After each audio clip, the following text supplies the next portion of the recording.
Welcome back to Spirit Squared. I'm Andrew Darrington, your host. Tonight, we come to you from the Humidor here in Tyler, Texas. We're very, very thankful for Blake and Virginia for letting us have this space and being a sponsor for us, along with the Vault. Thank you guys so much. You've helped out a lot with our travels and our equipment, and just thank you so much for really supporting our vision and what we're trying to do. We also want to recognize Thomas, Red, and Martha. Thank you guys so much for sponsoring us and being our first sponsor. Really appreciate you guys. Rex Consulting, Josh and Sonia Simmons. Really appreciate you guys. And then Hoot Holler down in Gun Barrel City. I always leave them for last. I'm not quite sure. Maybe it's because they're a package store, but those Scott and those guys Regina, really do a great job of taking care of their customers. If you ever have party needs for the weekend, want to go down there and visit them in Gun Barrel City. It's not too far away. Don't say it is. It's not too far away. And they're going to treat you a lot better than the big box stores anyway. So go out and see them. They do a great job. Before we get started, I'll mention kind of what we're having as a beverage. Alyssa's having Menage a Trois, and it's Dulce, I think. Yeah, it's sweet red wine. And I'm having the East Texas Whiskey Club Jeff the Creed, which is a new release. It's a 4-grain, super yummy. And thanks to the East Texas Whiskey Club for helping me or let me be a part of that selection. It's a great release. Without further ado, we've got Alyssa Brown here tonight. Thanks so much for coming on. Yeah, Alyssa is a full-time RN locally here in Tyler, and that's kind of her day job, right? And at night, she is the owner-operator of Mind, Body, Spirits, which is MBS, Crafts Incorporated. So thank you so much for coming on. Your skill set is definitely should be featured on a podcast like this for me, because we focus on entrepreneurs and nonprofits, and you've been doing this for quite some time right now. How long has MBS been in business? This time, 3 years straight. Okay, 3 years. 3 years solid straight. Right. Okay, so you were in business one time prior, I was. and so, but this time you've scaled up quite a bit more. Oh yeah. Okay. Far more than I actually thought I would. Right. So let's first talk about growing up, and let's talk about some of the influences that got you into being a nurse, and then we'll jump into MBS. So talk to me a little bit about your growing up and some of your influences. Yeah. Right off the bat, my biggest influence of my life, my grandmother. Yeah. Well, she passed in this year of April. She was a nurse. She had 2 sisters who were also nurses. They've also passed. But that was just the thing to do, I lived with my grandparents in high school. So, she always instilled to be a nurse. And then also I had a teacher in high school. Her name was Christy Lejeune. And she was a nurse. Taught all of our health sciences classes. And it was just an inspiration. I don't know. She was just neat to me. And all of the things that she taught and the things that she knew, I loved that. And so those were definitely my inspiration for becoming a nurse. Right. Did you know coming out of like high school, or was it later on whenever you were like, okay, or did you just already have it in your mind like, hey, I'm going to be a nurse? I knew I wanted to be a nurse coming out of high school, but ever since I was little, I would watch Untold Stories of the ER. Okay. Okay. So Yeah. like, oh, Is that A&E? I'm a second. Okay. Probably is. But I wanted to be medical. Could be a cardiologist. But that was this big dream, as a kid.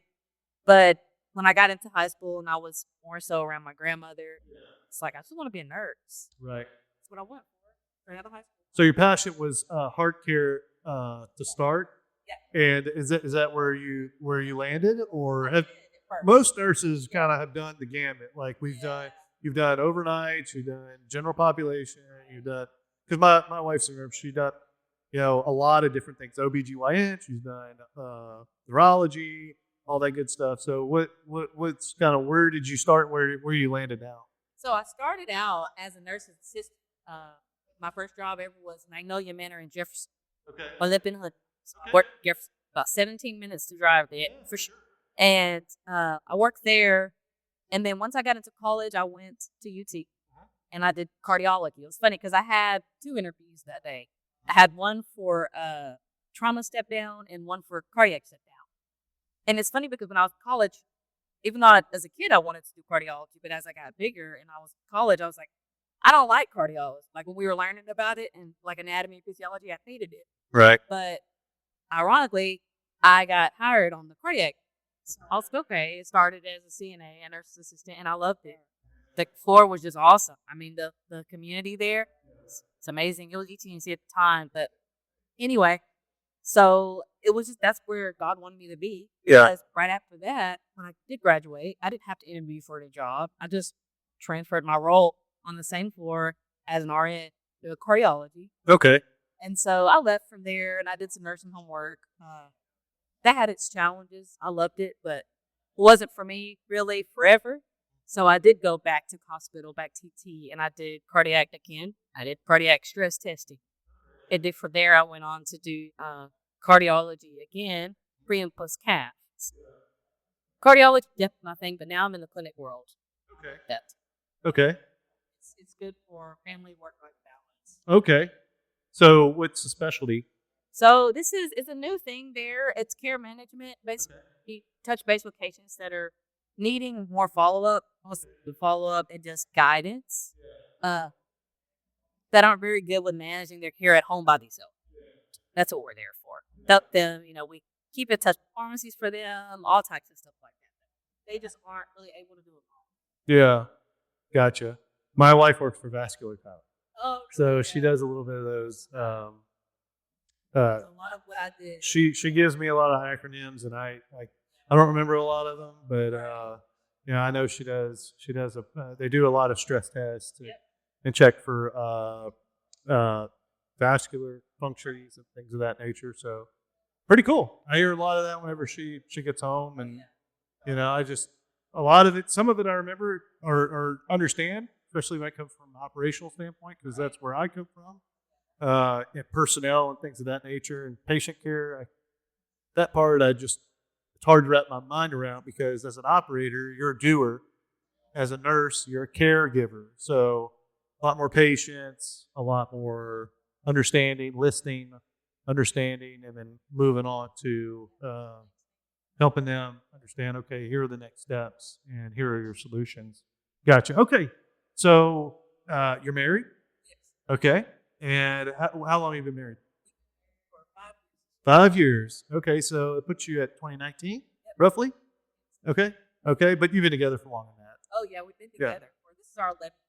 Oh, wow. Okay, so spent some time getting to know each other. It's been a while. Yeah, having toothbrushes in the same sink and stuff like that. Same thing my wife and I did. Like we waited 6 years, and I made sure we understood each other and sharing a bank account, making sure that fallout didn't happen, and you hogged the covers, so let's buy some more covers and all that good stuff. Well, very, very cool. So you guys, now before you're in the RN world, you get married, and you have your first child, right? So you have your 2 sons, right? A boy. A boy or girl? Okay, sorry. Okay. So you have your son, and everything's good? Yeah, at first. Okay. It's okay. Yeah, at first. I had bad postpartum depression. Okay. Walk me through what that is, if you don't mind. Like, give me some clues as to what you were feeling and all that good stuff. Just overall down mostly, and it hit me at nighttime. Because you're sleep deprived. Yeah, for sure. For one, and then I was breastfeeding at the time, so that just makes everything harder. And then it was the first time I didn't have family here in town, so I was alone with my son. As far me and my husband were alone, we'd have somebody just go run down the street, drop him off to, or somebody just quickly come over. And you're on leave, right? You're on leave, Yep. and so you spent a lot of time just you and the baby's sleeping a lot of the time, and you're used to hustle and bustle, right? And then you get boom, it's stopped, and it's just nurture and then sleep or try to sleep or you're not used to nurturing. It's the first time on, and my husband worked in the oil field at the time. Okay. West Texas. 2 weeks on, 2 weeks off. Right. He finally did go back to work. he was in West Texas all the way across the state and came all now, and that was hard. Right. I think that played a big part in it of being alone and isolated. Mostly, that was tough. But basically, at nighttime, I would realize I was just down, and I would just have, I don't know, just thoughts of just, I don't know, depressive thoughts. Just negative thoughts, things that I knew you're not supposed to think. And More depressive about yourself or about your situation or but about. I even could put my finger on. And Really? see, that's when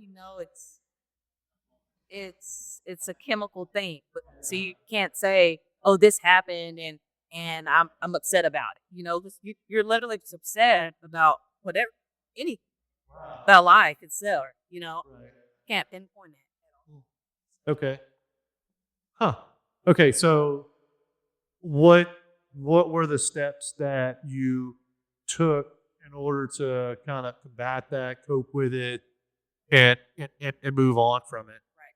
So I being at the time a younger nurse, but I still was aware that this is a real legit thing.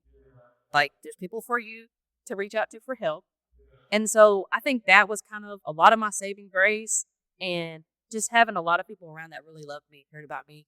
Maybe not physically there, but I knew my family really loved me. And so I went to my primary care doctor at the time and I just told him, was like, I'm just depressed. And he would ask me questions, and one question or one scenario he used was like if you were imagine a house burning down, you would imagine yourself getting out of it, but a normal brain. But someone who is depressed may just imagine not getting out of the house. And that was how my brain functioned. Yeah, just staying there and just saying this is the way it is. There's no way out kind of thing. So it's like, wow, that's a deep analogy. And that's when I realized, like, yeah, this is legit. Like, it's really a condition that I have. At least at the time, I thought was just postpartum and going to go away.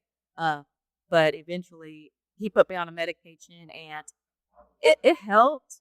But he eventually finally sent me to psychiatry, and that's when I really started to get help, with specialists and stuff like that. Well, with psychiatrists anyway. Yeah.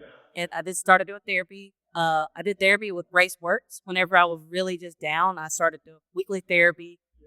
Braceworks is owned by Green Acres.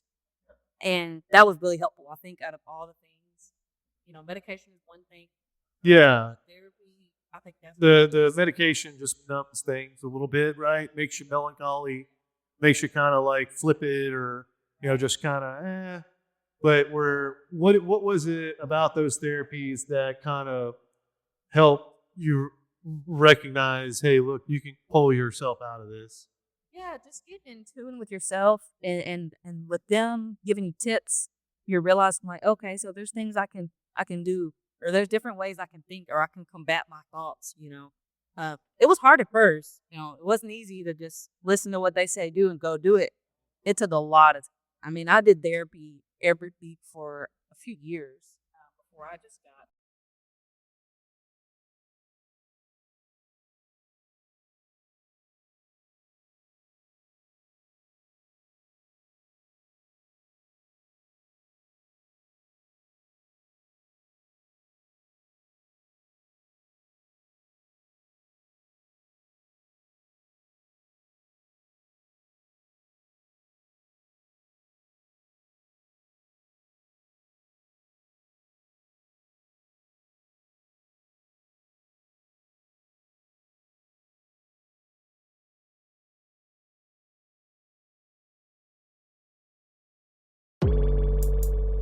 The Humidor is your online cigar retailing headquarters. Our experienced staff has spent years finding some of the best cigars from around the world to sell to our customers. If you're looking for an online cigar store that can help you find your next favorite smoke, welcome to the Humidor. We began the Humidor because of our deep appreciation of the finer things in life, a good conversation with friends, an aged whiskey, and, of course, a fine smoke. That's why, in addition to selling premium cigars online, we also operate a brick-and-mortar cigar lounge in Tyler, Texas.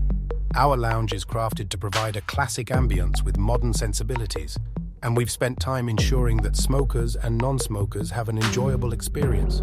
whether they're there for a drink with friends or to enjoy the game.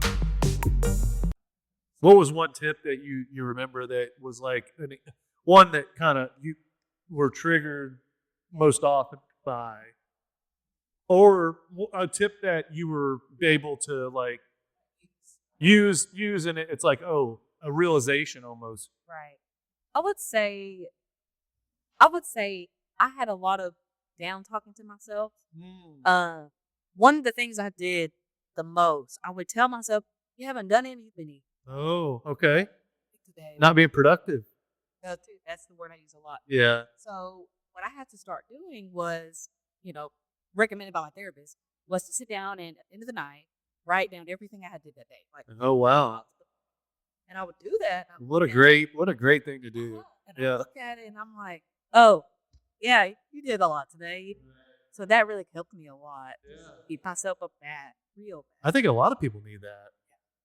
And they're just like, swimming through the day. And especially at the end of the day, I hate making lists. I really don't. I don't. It's one of my weaknesses because it's like, hey, I'll validate myself maybe through others or through what I produce or the money I make or whatever. And it's hard to make a list sometimes to kind of like regurgitate what you did is what it feels like. It's redundant. You're doing it again. Or, hey, why am I giving myself credit for this when it's really my job? Right? Yeah, for sure. But I like it. It's kind of I like that validation at the end of the day. Like, you accomplished a lot.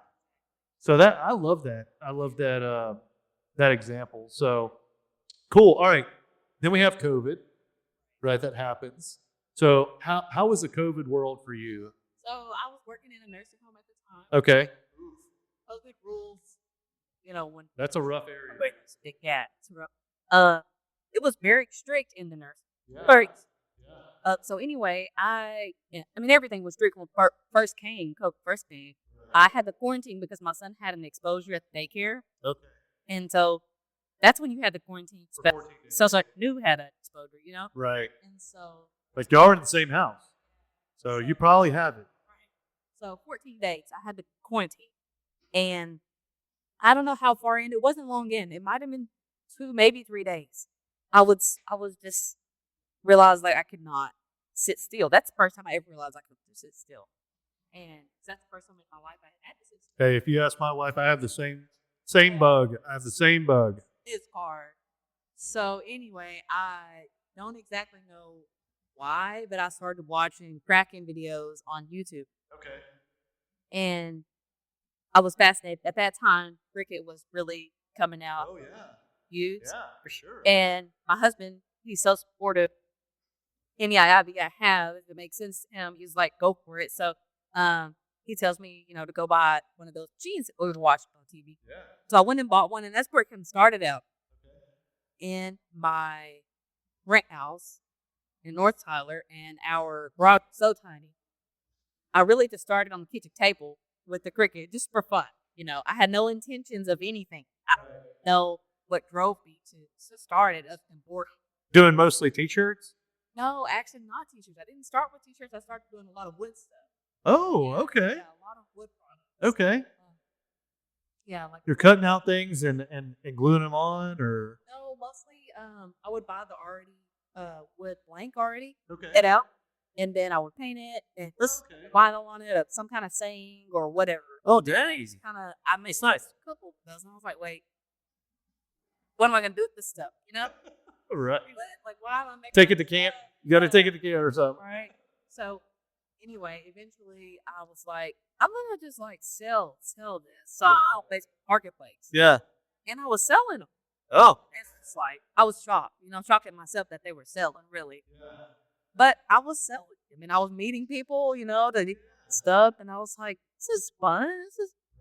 It was a sense of I've done something, I don't know. That's just what it mostly felt like, accomplishment. So anyway, I grew into doing more wood stuff. At first I started just buying little wood at Walmart to cut out.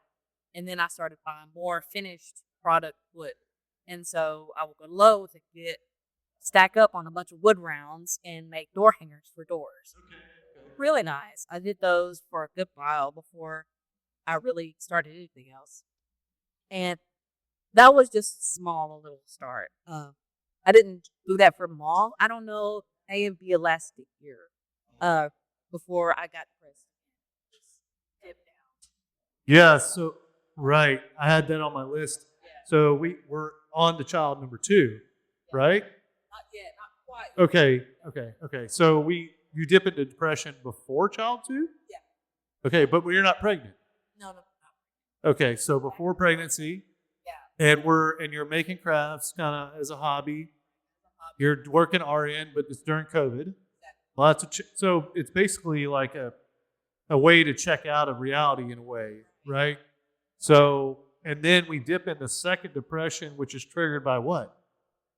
I don't know exactly what it was triggered by. Honestly, I really don't know what triggered it, to be 100% honest. I think that's the weird thing is you don't know sometimes. It's just there.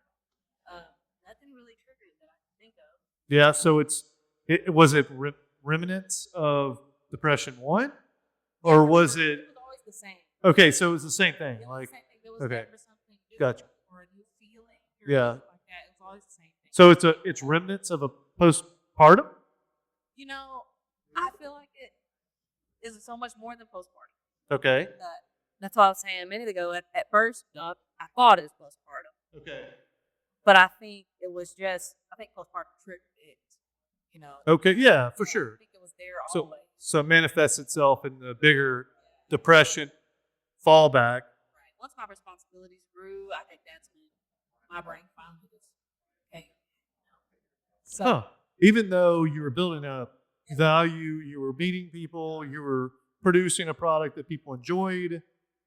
Was there a day that you were standing and where you were like, I'm not worth anything, or I'm not doing anything, or whatever? no, it was gradual. It was like as if one day I'd be like, I don't really want to go out there right now. Okay. And then so maybe I wouldn't.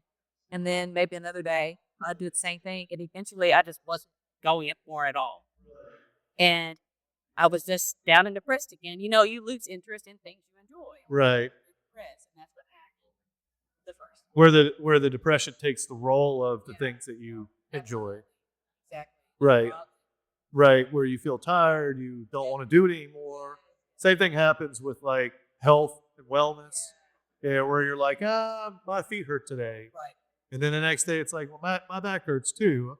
And my feet hurt as well. And well, you know what? My doctor told me you're making a lot of justifications for not doing what you know that you should be doing or you need to do for wellness, right? So it's like, my doctor told me that my heart rate doesn't need to go up too high. And you're plucking things out of thin air to justify why you shouldn't do things, right? I struggle with that. Heck, you know, and then you're now, like, I specifically subscribe to a couple of Facebook. They're not apps, but they're like certain channels that you can go onto, and they're not very nice. I'm just saying. They just give you the hard truth. Like, if you're telling yourself this, then this is what you're really saying. You're saying that X, Y, Z, and you don't really have an injury, or you don't really have this, and this. You're making a justification, what I prefer to call excuse. Sorry, I kind of went on a rant a little bit, but so how deep does this one go as far as the first one? The second one go as far as depth wise? No, I wouldn't say so. Okay. This was just a low energy, don't want to do it kind of thing. Okay. No, it definitely was not. But you would still classify as a what would you call it, a depression time? Depressive episode. Episode. Okay, and then so the first one lasts for how long? That probably lasted close to a year. Oh wow, a year! Holy smokes! Okay, and then the second one. The second time, honestly, probably another year. Wow. Okay. Holy smokes! Yes. So, are there during these episodes, are there really bad thoughts? Oh yeah. Okay, so they get like bad. Okay. First time was bad. That's how I realized, oh, this is not normal. I would think, when I realized that was truly wrong was at night. Like I said, I was like, I would never even hurt myself. Right, they're hurt yourself thoughts? Yeah, and then the next Okay. night, this is literally how it happened. Yeah. The next night, I was like, well, if I wanted to hurt myself, like, how could I even beat myself? And then it kind of stopped there. But then the next night, I started thinking of, okay, things I possibly would do to hurt myself. This bad intentional thought, very passive thought, brain is just coming up with. Sure. I wasn't like active thinking these things on purpose. So yeah, there's been those very, very, very deep and dark times where I had ways where I thought of what I would do to myself. Yeah. I went through a divorce. Thankfully, it wasn't a hard divorce. It was, even if I saw her today, I would thank her for how she handled it because it was very easy. But I was passionately in love. And the way it kind of fell out, I didn't feel like I was given a fair shake because we didn't go through therapy. We didn't go through counseling or anything like that. So I kind of felt like, well, you gave up. And you didn't really give us a chance, thank the Lord, because I got a great wife now, very understanding. We kind of match perfectly. But nonetheless, at that time, it was hard, really hard. And again, I never had it. I've always been a super positive person, always very motivated, always had a lot of friends, always kind of the fun in the crowd, always the first one to talk up and get a laugh, and all of those things. And I was having those thoughts with a bottle of vodka and the thought of where I get some pills. Because That was my first it thought. was the easiest thing. I was like, hey, look, I've already got one component. Right. Why can't I get a second one? It'd be real simple. And then guess what? You're like, I just go to sleep. I'm not going to shoot myself because that would hurt too much. I'm not going to slip my wrist because that takes too long. Let's just do it this way. And then, it wasn't long after that. I was like, what the hell are you thinking? Like, hold on. A lot of people care about you. A lot of people love you. A lot of people, So you're just going to have to, you scrape bottom, and maybe you discovered a new bottom. And now you got to, figure stuff out to where you can, start climbing out of this thing. Exactly. Yeah. This is a day that comes where you're like, no, Yeah. it's not right. You're tired of it. Right. Vault Arms is your premier destination for all things firearms. Extensive selection of handguns, rifles, shotguns, and accessories. Knowledgeable staff to assist you in finding the perfect firearm to fit your needs. State-of-the-art gun range equipped with the latest technology for a safe and thrilling shooting experience. Take advantage of our professional shooting instruction and training programs suitable for all skill levels. Host your next group outing, corporate event, or bachelor party at our spacious and secure shooting facility. Committed to promoting responsible gun ownership and firearm safety. Fully licensed and compliant with all state and federal regulations. Are you looking to optimize your drilling rig operations and maximize productivity? Look no further. Rex Consulting is here to power your drilling. With over 20 years of industry experience, our expert team provides tailored solutions that drive efficiency, safety, and profitability. From site assessments to cutting-edge technology integration, Rex Consulting is your trusted partner for land-based and offshore oil and gas drilling solutions. Ready to take your rig to the next level? Contact Rex Consulting today and send your operations to the next level in operational performance. Contact Josh Simmons at 918-637-9181. Rex Consulting, level up. Hey, podcast listeners, are you in need of some top-notch libations to elevate your next gathering? Look no further than Hoot and Holler Liquor Store in Gun Barrel City, your go-to liquor store for quality drinks. From smooth bourbons to crisp wines and everything in between, Hoot and Holler has one of the largest and most diverse selections in East Texas. Planning a special occasion? Let our experts guide you to the perfect bottle. You'll receive excellent customer service not offered in the big box chains. Visit Hoot and Holler today and let the good times flow. So what were the steps so were there similar steps of coming out of depression too? Or was it more of like, hey, look, I just got to deal with this. You do it yourself. No, yeah, it was similar. Okay. just going back to the doctor, like, look, it's not working. Here it is. So bad, not working. Therapy, aggressive treatment, Yeah. basically. And then we had a lot of positive things happening. Okay. Eventually, we were moving out of our rent house. Yay. Bigger garage. Sure. Right? So that was happy. That was fun, exciting, and so I think that kind of when we did that, because that was in 20. I want to say it was either in 2020, end of 2020 or 2021, and that was exciting. Yeah. So a lot of it went away then. Okay. Anytime I have something like that go on, Oh, it's profound. it goes away. Yeah, moving stinks. It does, just does. But but it's exciting too right. because it's a new space, new memories. You kind of get an idea of like how things are going to happen and flow, and where the spoon's at. It feels new. Almost sometimes like the times that my wife and I have a son that's 25 now. It'll be 25 in March. When we moved, it almost felt like a resort for a couple of days, like a VRBO or something. And that was kind of, we're in a resort, whatever, for the first month or so. So that you got that new feeling. It can be definitely a jolt, especially if it's upward, right? Yeah. So that's awesome. So that kind of helps the passion come back, the recovery. Not quite yet, Okay. but recovery, I would say so. Yes, that's right. But as far as passion back for business, not quite. We bought our house, and it wasn't long after that. We moved in December, and then in February, we found out we were pregnant with our daughter. Oh, cool. Okay. She's 3, so that was in 2018. No, excuse me, that was in 2021. Yeah, I was about to say, we better fast forward a little bit Yeah. because you had the other one in 2018, right? Yeah.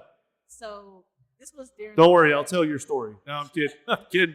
This is a bad snowstorm. Okay. Yeah, Okay. I Okay. was feeling sick, and it was snowing outside. Yeah.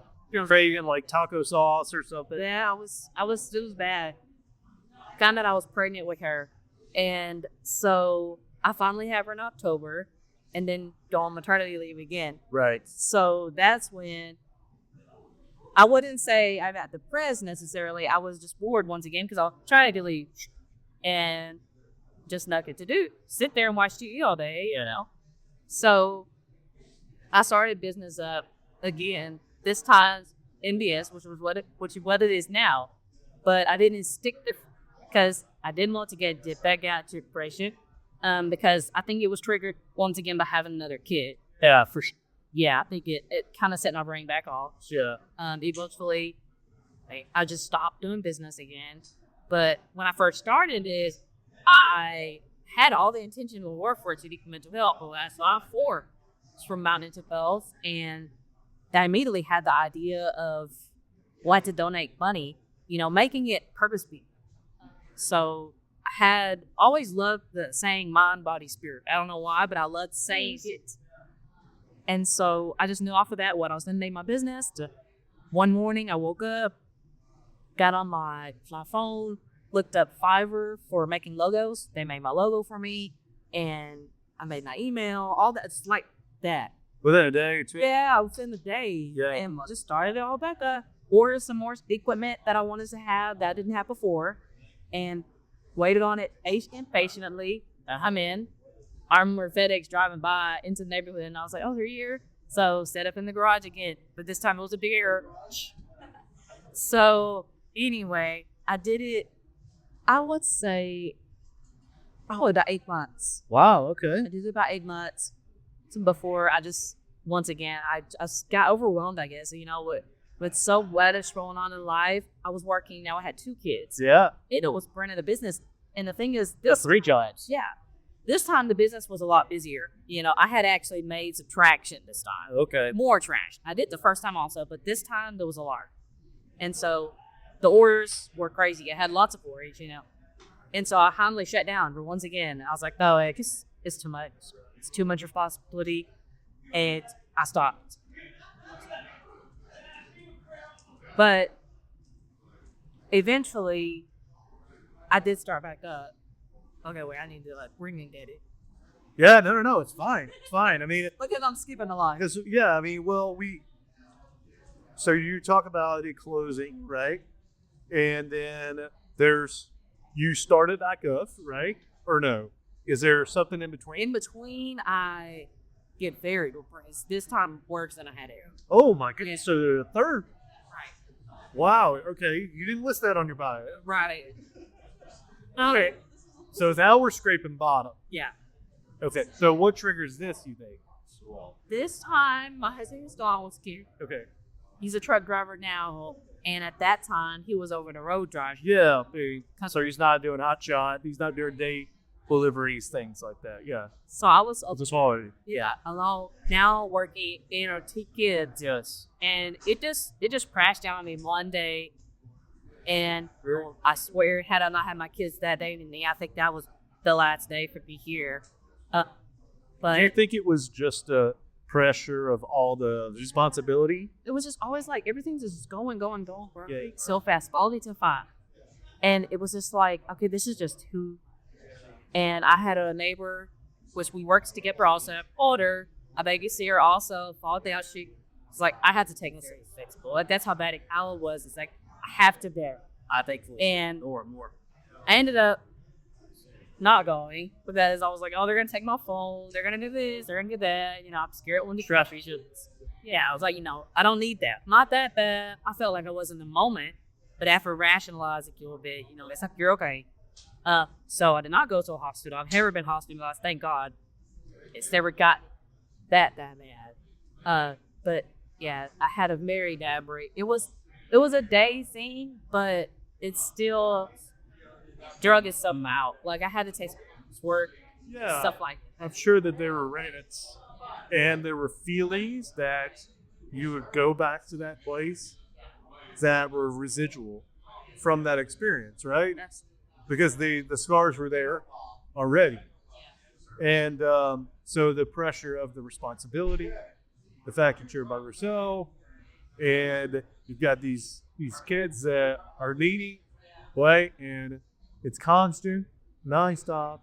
Do you think, I'm not trying to put you on the spot, but do you think that most women are built for that susceptible when they are kids? Or do you think that you were more vulnerable than maybe some other folks that are in the same position? I think everybody is the same for that. If they were in the same situation as me, alone, no family, no support, I think anybody is. I think it's almost bound to happen. That's what I think. Do you think there were certain vulnerabilities that you were exposed to that maybe some others? I think that's the fact is, you had a spouse that was away for time, and nothing against what he was doing. He was learning, he was trying to do that's it good, but if you had a spouse that was there every night, it'd probably be a little bit different. But do you think that there were things that you have dealt with, or that things that have gone on with you that have triggered this easier than maybe someone else? Oh yeah, I definitely is. We didn't have it the easiest growing up as kids. Oh, we are. Yeah, you were raised by your great. Eventually, I was raised with her. Right. So that's kind of what I was getting to was, and not only that, but moving away from those things. Texas, that's it. Put you in a position where the support's not the same as maybe somebody has mom, dad, brother, sister, your cousin, niece, nephew, whatever. Call them and get a night off. Exactly. Yeah. That's right. Yeah. I didn't have what I feel like a lot of people have. Yeah. So I do think that opened the door for me to become friends and the kids for sure. And then, going home for visiting sometimes and then leaving. I just Russ, we used to the human will leaving. Go back home. if that was he do back. Let's see what is. Yeah, for sure. All right, so bout 3 happens, and it's these. How do you get yourself out of that bout 3? So this time, I ended up stopped working for, I want to say it was 2 to 3 weeks. Okay. Just so I could be very intentional about everything I thought about. listened to, watched conversations that I had, all of that. Because I knew that it was just that bad. And then so I was doing therapy. Uh, Actually, to backtrack, I did very intense therapy at one point in time to prevent this from happening. But once I solved all of that, boom, it came. So to get out of it, stopped working. I think I had medication changes for sure. I've had a lot of that to find what works for you, and then therapy aggressively again. I mean, that's all I can do at that time. And then I had my husband. Eventually, he finally came. Which roles? Yeah. That brought him back. That days, I was like, you have to go back. For him, so he was like, I just have to go back. Yeah, it's done. And that's what happened. That's Sure. That's what brought my husband back home. Yeah. Well, I mean, he sounds super supportive. Yeah. Yeah. So, I mean, recognition's number one. Sometimes us husbands don't do the greatest job of recognizing those things. And, we're just thinking that maybe passing over and stuff like that. And our sensitivity level is different. Right. It just is. The way we're built. I'm just saying, most are just built different. Sensitivity level's different. Yeah, but I mean, there's a lot of folks that may recognize that, but I'm a pretty core judge of that too. Unless my wife held her hand up, but she's immersed, very selfless, and she lets herself get into those places too, where she's serving everyone else. And next thing you know, the person that's in the worst shape is the person that drew care of her, right? So they've let themselves get to that point, but they're not taking care of themselves, and they don't want anybody else taken care of because no one else is qualified as well as they are. And I hid a lot of it from my husband. Yeah, for sure. I think when these people really love you and care about you, you don't want them to know the extent or what you're feeling and thinking, because you don't want to scare them, first of all, and you just don't want to possibly bring them down and be stressed out all the time worrying about you. So I did have a lot of that. The one thing I'll commit you on, and we'll move on because I know that was a challenge to talk about probably, but you probably told the story a few times. But the fact that you had the self-recognition to say, time out, I got to do something, that's commendable. A lot of people don't have that. And they either say it's okay and then it gets worse, or they say, I'll deal with it, or they say, I'm not going to do it, and they do what they want to do, and they do the selfish act or whatever. So the fact that you had the recognition and you sought elder and you dove into the help is commendable. So yeah, for sure. All right, so you come out of 3. So you're in intense therapy, but then you look towards crafts again. So this is like the time where you're gonna go, all right, we're gonna do this because we know that this is part of therapy that I'm good at, and it feels good.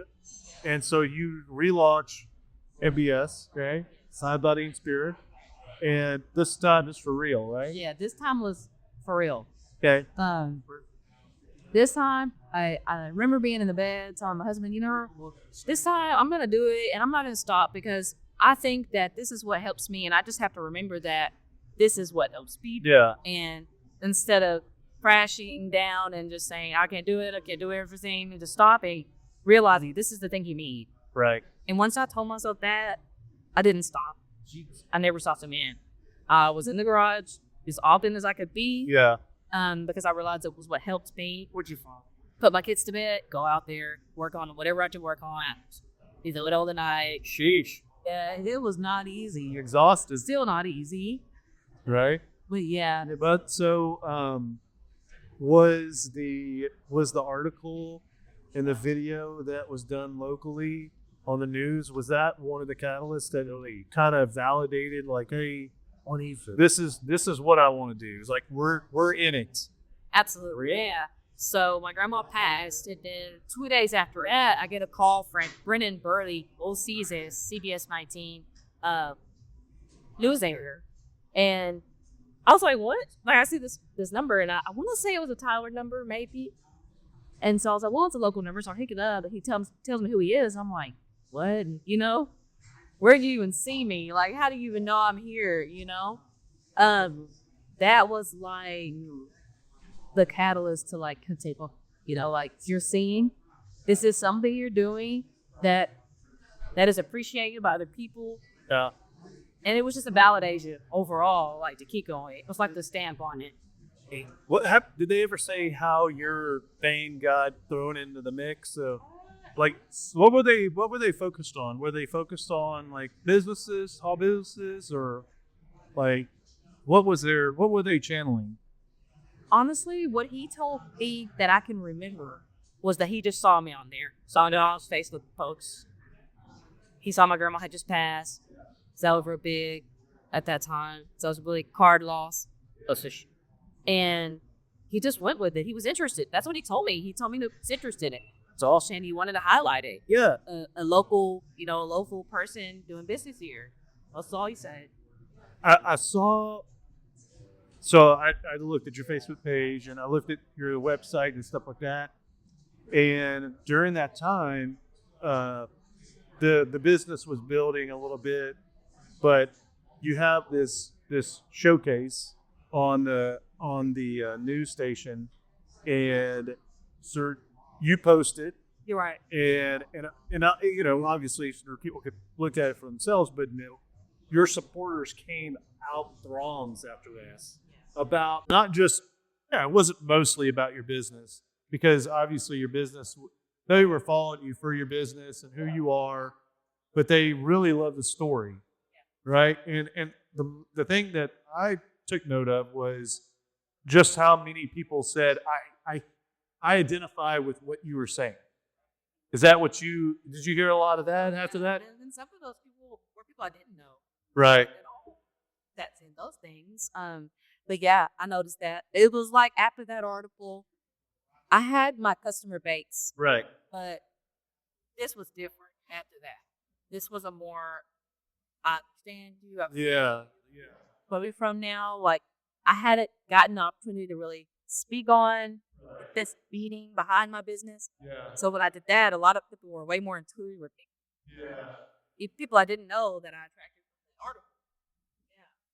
Is that so? I noticed from your website that part of your proceeds go to the National Alliance of Mental Health. I know that you don't have a direct affiliation with them, but that they, contribute resources and things of that nature to all walks of life. Is that part of the motivation for donating part of your proceeds? So part of your proceeds, you're a small business owner. Like it's like a second job type of thing in Tyler, Texas. So we know there's not a lot of meat on the bone. Right. It's not like you're not a State Farm, you're not a Progressive, you're not a Starbucks here making millions of dollars. Why is it important that you affiliate yourself with the National Alliance of Mental Health? Well, for one, I always wanted to help mental health care somehow, but as a nurse, I put it because I can't work the hours. Yeah. So I was like, this is a way I can help other people that have mental health problems by giving to the people who help the people with mental health. Yeah, sure. And it just clicked like that. Yeah. It was just perfect. It was, for one, it was very simple to donate to them. So that was a huge check. But yeah, just because I knew I needed to have some kind of role, and I didn't really know how to do it, but that was just it, and I didn't have time to physically go out and film either. Gotcha. Well, so I had a question that I know I'm going to get a long answer about. So what is the day of life, the day in the life of Alyssa Brown look like? I think we've got a pretty decent picture, but walk us through, like, what does it look like to be a small business owner and a full-time employee? So it starts with 2 kids and a husband. That kind of makes a 2.5 kids, right? So it starts out trying to get out of bed because I'm so tired. Oh, sure, of course. So I get up, finally, hurry up, rush because I'm late every day almost. I know that sounds terrible, but it is the truth. So I'm getting the kids as fast as I can, and my husband does help with that. Stress help with that. So he helps a lot. I'll say it like now, how old is your son? He's 6 years old. Okay, so he's almost to a point where he can help out with the youngest, right? Yeah. He focuses on getting himself. Is he a helper? He's a very. Okay, good. Yeah. Big brothers kind of do that. Sometimes. I'm a big brother, but yeah, kind of.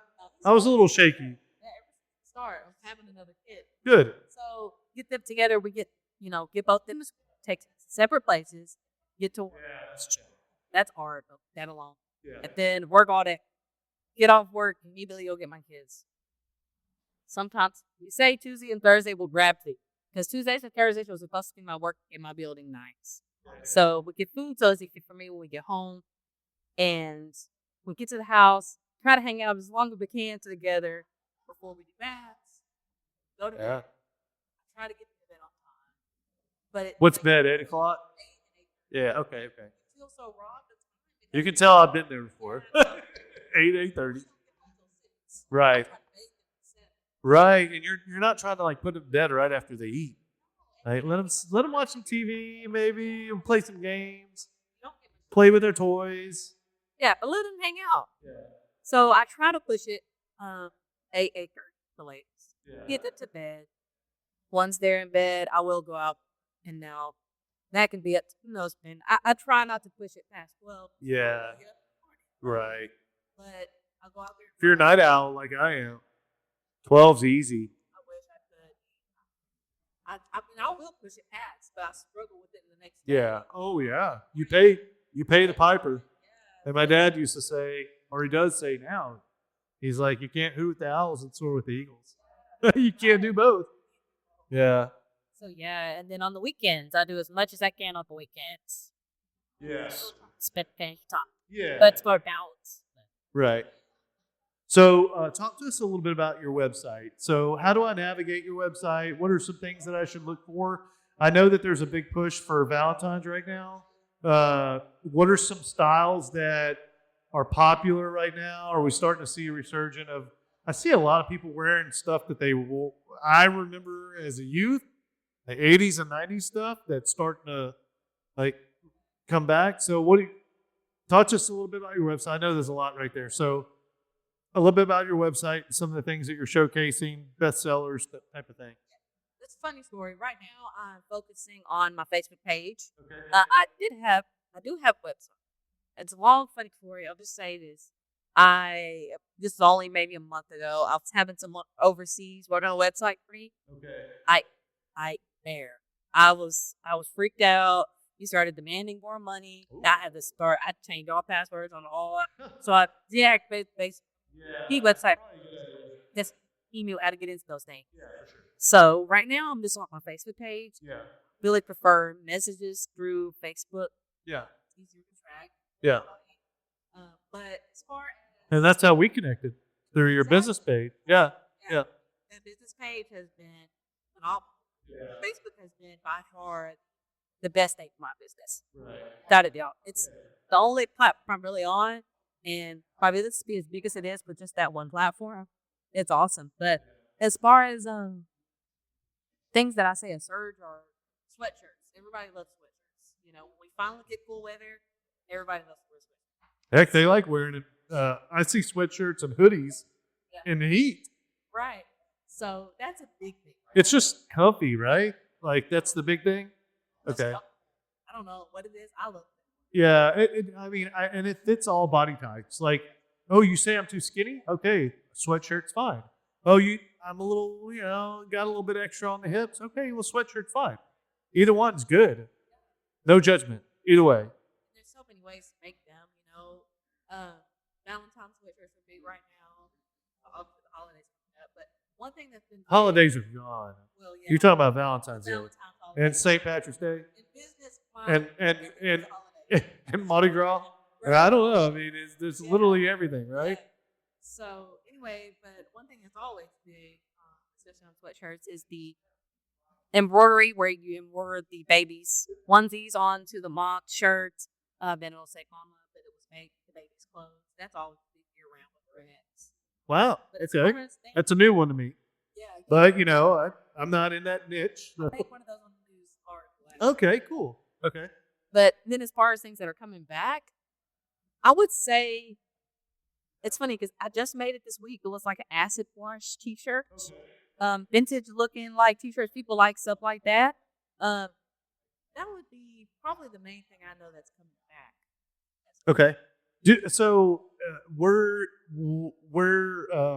Or what customer has been the furthest away that you've shipped to, or that you've, because I'm sure you ship to places and maybe you have people that pass through or whatever. So talk to me about kind of your reach. But it doesn't have to be necessarily the longest, but talk to us about a little bit about some of the reach that you've had with your website. So I would say 26 states. I want to say it. Okay. 6 or 27 last I looked. As far as the furthest, not the best geography, but I want to say Well, Alaska's a pretty long ways away. go up to Alaska. Well, that's a long ways away. Yeah, from here. Oregon. Oh, yeah. Cool. Actually, funny story. I had my neighbor and friend, coworker. She was at work in Washington State wearing a jacket. No, excuse me. She saw a girl wearing a jacket. Yeah, she's like, "Where'd you get that jacket?" And it was a jacket I made for her. Okay. In Washington State. She liked the mind, body, spirit. Right. Okay. She liked the logo. Now, No, it was a nurse jacket. It's the she ordered a nurse jacket. So she saw one of her coworkers wearing one, and Okay. got me all the way down to Texas. Wow. Yeah. Now talk to me about you. So above your mind, body, and spirit craft studios, what's the plant that you have above there? So this is to depict a lotus flower, Okay. and I was coloring those on my wrist here. So lotus flowers are really neat to me, and I feel I can. I don't know. I really like them because they don't grow like regular flowers. They grow through mud. So I feel like it resonated with me because I feel like that is my life. How they did grow up like a normal flower. You know, it was tough, and that's the whole story behind that. Behind that flower. So beauty through struggles. Very cool. All right. So let's talk about anything that's new, or because we're all right. So before we talk about what's new. Walk us through. You're in a small garage, and you're just doing stuff on a table, right? Mostly on a Cricut, and you're doing mostly things that are on wood. And the second go round, you get some momentum, but it's mostly on wood. It's mostly on like hanging stuff off of door handles. And then third, you've got a lot of traction. You're doing a little bit of everything now, right? So walk us through how much bigger, how much more equipment you have now. And then do you have plans of expansion? Are you going to get into a different building? Are you going to, are we talking about employees here? What are we talking about with MBS? Yeah. So, as far as me coming, or equipment that I have now I started with tiny raggedy heat press Amazon, and I don't know, it's like $70 or something like that. Now my heat press is like over $1,000. So much better equipment. Right. Started out with one embroidery machine, ended up getting an order big enough to just buy a whole nother embroidery machine. Recently I purchased a printer to print my own prints for my t-shirts. A lot of people outsource them, but the printers are outrageously expensive. So I was outsourcing those for the longest, and eventually I just got that within the past week. Oh, congratulations! Yeah. Yes. Wow. So announcement. Yeah. You have your own. Right. It's called a DTF printer. So it's a printer. It's a printer that can print your prints for your shirt. So turnaround time hopefully will speed up. With that being said, man, you heard it first here. Yeah. Right. That's big. You know, a lot of people want their things fast. Yeah. So we're used to Amazon. You know. Right. I mean, it's just hard for me to do that, but now I think my turnaround time will definitely speed up with that. Awesome. For a lot of people. Congrats. That's amazing. Yeah. And then as far as moving out into another building, I don't know yet. Do I think it will happen? Yes. Absolutely. I think it will. Absolutely. I will. We're going to channel it right here. Me and you are going to channel it. Boom, it's going to happen. It's going to, as far as when, because when we start talking about that means, what am I going to do with my RN, you know? Yeah. That role. Yeah. Scary thought. It's a scary thought, Yeah. It's really hard to become a nurse, but I have a huge passion for my business, and I want it to grow as big as it can. Yeah, and I think, look, home health is a flexible option. I'm not trying to. Yeah. I hope your employers don't think that you're Oh, looking yeah. at some options, but I mean, there's some looks there where you can balance both and satisfy both. I know you in our conversations and through text and through this conversation that you'll explore those, and it sounds like you have a very supportive husband that will listen to those conversations and understand where you come from and probably steer you in the right direction or help, kind of motivate you to go to that direction as well. Yeah, it's a huge motivator. Yeah. There's times where I'm like down in the dumps. I can't do it. Yeah. 95% is what happened without this, no doubt. I for sure, if I doubt, I'm lying. Yeah.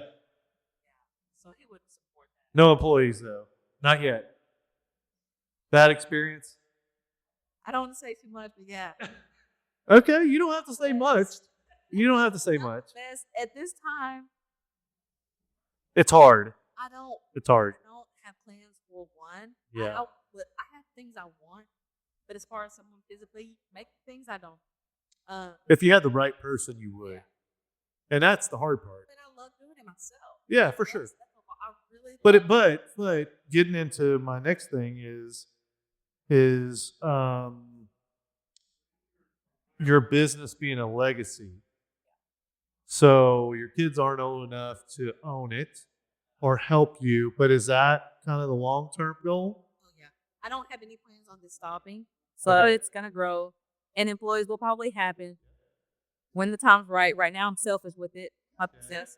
But I want this to be something for my daughter at least. I don't know if it's something my son's like. Yeah, she's interested in it, right? Right, but if my girl is interested in it, I want it to be a forever going thing. She has something to walk right into. Yeah, for sure, something to continue on forever.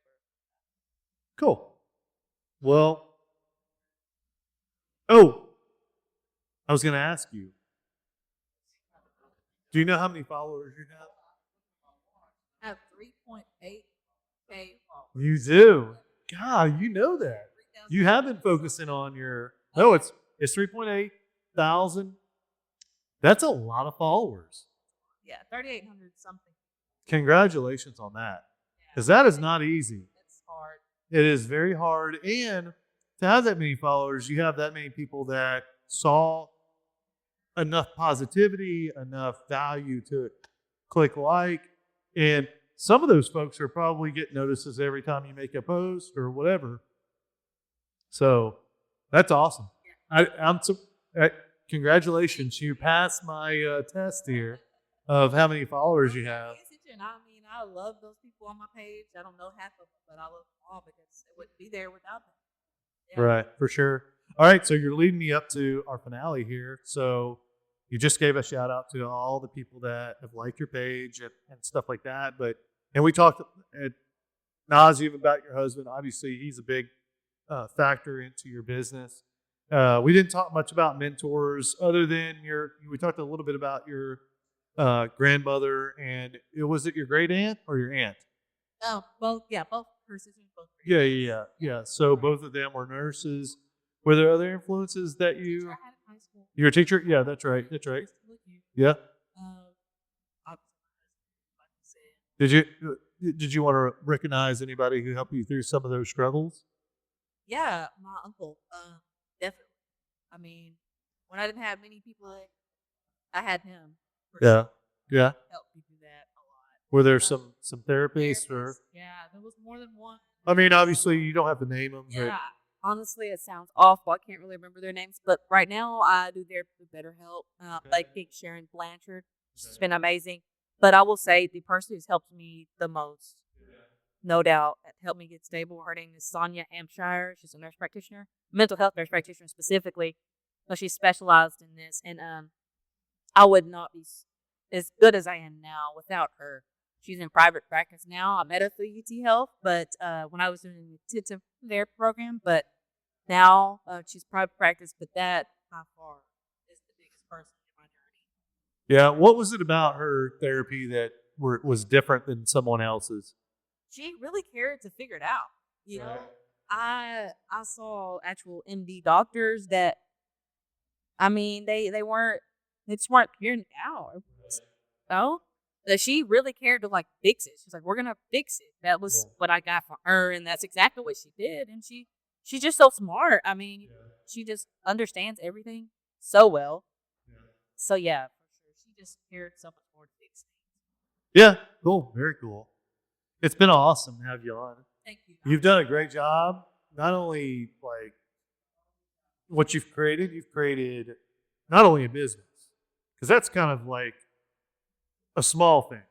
You've created a family, kids, and I mean that's a legacy in itself. And the other stuff is fine, right? And it's I mean that's the reason why we brought you on was that. But I mean we've learned so much more about some of the challenges that people that listen to this are going to identify with, and they're going to understand it maybe a little bit more, and hopefully they relate to it. I know I'll give a shout out to my wife. I've done it many times, but she has bouts where she's like, hey, look, the contribution levels are different, and that's her challenge is like, hey, your contribution level is more than mine, and I'm like, look, it's not we're not running a race, right? She does a phenomenal job of like leveling things out because I'm up like trying to move around and like constantly do stuff, and she's like, whoa, wait a minute, let's we're good here. Like this is a good level, and so it's she's the yin to my yang, 100%, and so thankful that I found her for sure. Anything else? Well, I want to shout out Raquel Snipes. Okay. Because Rachel. I Rachel. wasn't sure how to say Yeah. it better. Well, hey, I'm gonna call her Raquel from now. Yeah. I mean, the way her name's spelled, it's not spelled regular. But Rachel. I've worked with Rachel for 7 years now. Yeah. Great coworker. She's gonna love it that she's not gonna love it that we're talking about her. Because she's a very humble person, very humble, very involved in her church. And she's got 2 boys that one of them I employed for a while. I didn't employ him. Like he worked for me through our company, if you want to call it that. But I mean, great kids, very humble kids. She's a great person. You ever met her? Never met her. That's Oh. what I think about my business. These people are so supportive. Bang. She's why I'm here. She's salt of the earth, like raised the right way, East Texan way, and started in the business that we share. We're in a pawn business since she was 18, and been in the business for a long time. I'm not going to say how long, Rachel. And so, and where I've worked for 6 corporations and kind of ping ponged around and made my way to pawn. She found it early and has a huge passion for it. There's probably Paul's her husband, and she probably talks to Paul a ton, and I talk to my wife a ton. But if I'm gonna text somebody or call somebody, Rachel's probably one of the first ones on the list to bounce things off of and get an idea. In fact, today before we did this, I called her to get her opinion on something because I value it that much, and so to have her follow you and comment and support you, and I mean she's one of those that is high on the ranks for me, Sure. Yeah, I'm very So- appreciative of it. I mean, like I said, when you messaged me the first time, told me who it was, I was like, never even met this person. I mean, so that speaks volumes about what I've done and the Sure. impact I've made on my customers. They see the transparency and the honesty in my business. I really appreciate that. Her for mentioning me to you. Yeah, for sure. Yeah, I mean, just this week I reached out to like 4 or 5 entrepreneurs, and what we do is pretty unique. And a lot of entrepreneurs are very skeptical about the intent because podcasts get a bad rap because It's about being viral. It's about, getcha. What are you going to say that we can clip out and wordsmith to make you look a certain way, or use it against you in a political way or whatever. Man, I'm here for entrepreneurs and nonprofits just like you. I had this thought a couple years ago and just thought, hey, look, this would be a great thing to do and prop you guys up that are working hard. And in East Texas, sometimes you go unseen, sometimes you don't. And I love it.